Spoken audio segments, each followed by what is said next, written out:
Good morning, welcome to morning news. ముందుగా 25 headlines చూద్దాం. ఈరోజు ఢిల్లీకి సీఎం చంద్రబాబు, కేంద్ర హోంమంత్రి అమిత్ షాతో సమావేశమయ్యే అవకాశం.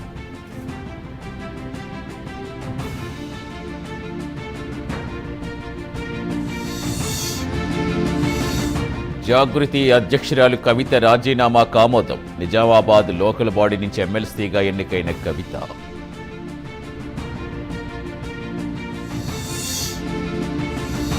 తెలంగాణ అసెంబ్లీ నిరవధిక వాయిదా, 13 బిల్లులకు ఆమోదం తెలిపినట్టు స్పీకర్ ప్రకటన.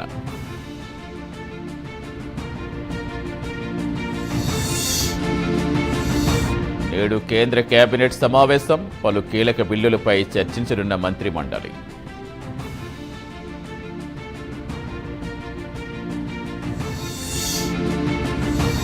తెలంగాణ హైకోర్టును ఆశ్రయించిన చిత్ర నిర్మాతలు, టికెట్ ధరల పెంపు, ప్రత్యేక షోల అనుమతి కోసం అప్పీల్.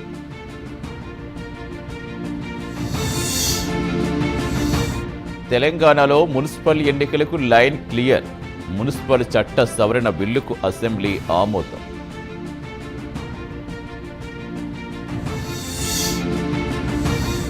అటవీ శాఖ అధికారులతో డిప్యూటీ సీఎం పవన్ సమీక్ష, తీర ప్రాంత అడవుల రక్షణ, ఆక్రమణల నిరోధానికి ప్రాధాన్యత.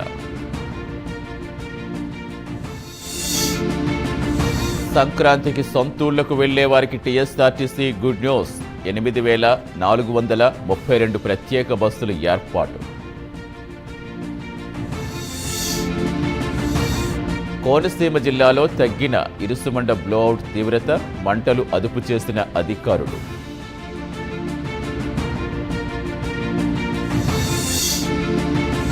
విజయనగరం జిల్లాలో మంత్రి నాదెండ్ల మనోహర్ పర్యటన, ధాన్యం కొనుగోళ్ల విషయంలో అండగా ఉంటామని హామీ.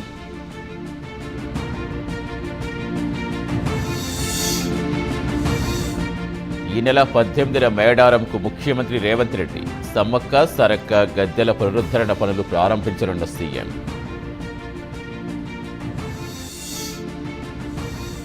టీటీడీ పరకామణి కేసుపై హైకోర్టు కీలక వ్యాఖ్యలు, క్రిమినల్ కేసులు నమోదు చేయాలని ఆదేశం.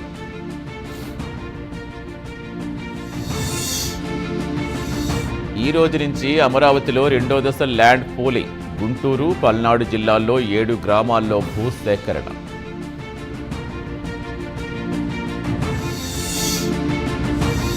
రేపు ఏలూరు జిల్లాలో సీఎం చంద్రబాబు పర్యటన, పోలవరం ప్రాజెక్టు పనులు పరిశీలించనున్న ముఖ్యమంత్రి.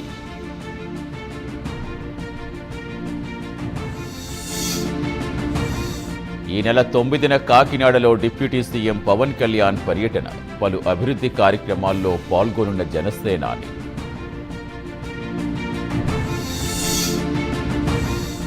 ఆస్తులు కాపాడుకునేందుకు Rayalaseema lift irrigation officer, CM చంద్రబాబుపై మాజీ మంత్రి రోజా ఫైర్.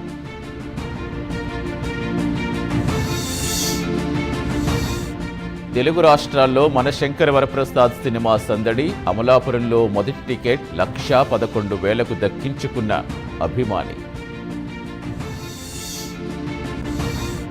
$3 ట్రిలియన్ల ఆర్థిక వ్యవస్థే లక్ష్యం, భారీగా పెట్టుబడులు వస్తున్నాయన్న భట్టి విక్రమార్క.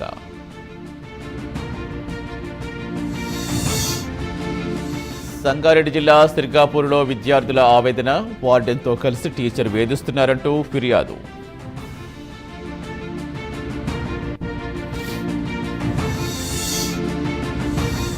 కూటమి ప్రభుత్వాన్ని విమర్శించే స్థాయి వైసీపీకి లేదు, ప్రజాధనం వృధా చేశారని MLA Bolisetti Srinivas fire.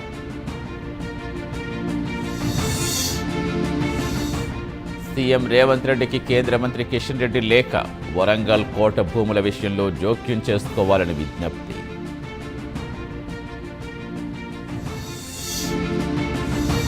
Deputy CM Pawan ఆధ్వర్యంలో పిఠాపురంలో సంక్రాంతి సంబురాలు, దగ్గరుండి ఏర్పాట్లు పరిశీలిస్తున్న జనసేన నేతలు.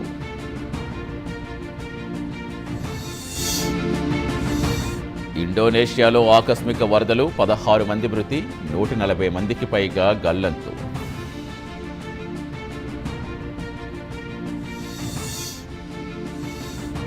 కరూర్ తొక్కిసలాట ఘటనపై టీవీకే చీఫ్ విజయ్కు నోటీసులు, ఈ నెల 12న విచారణకు హాజరు కావాలని సిబిఐ ఆదేశం.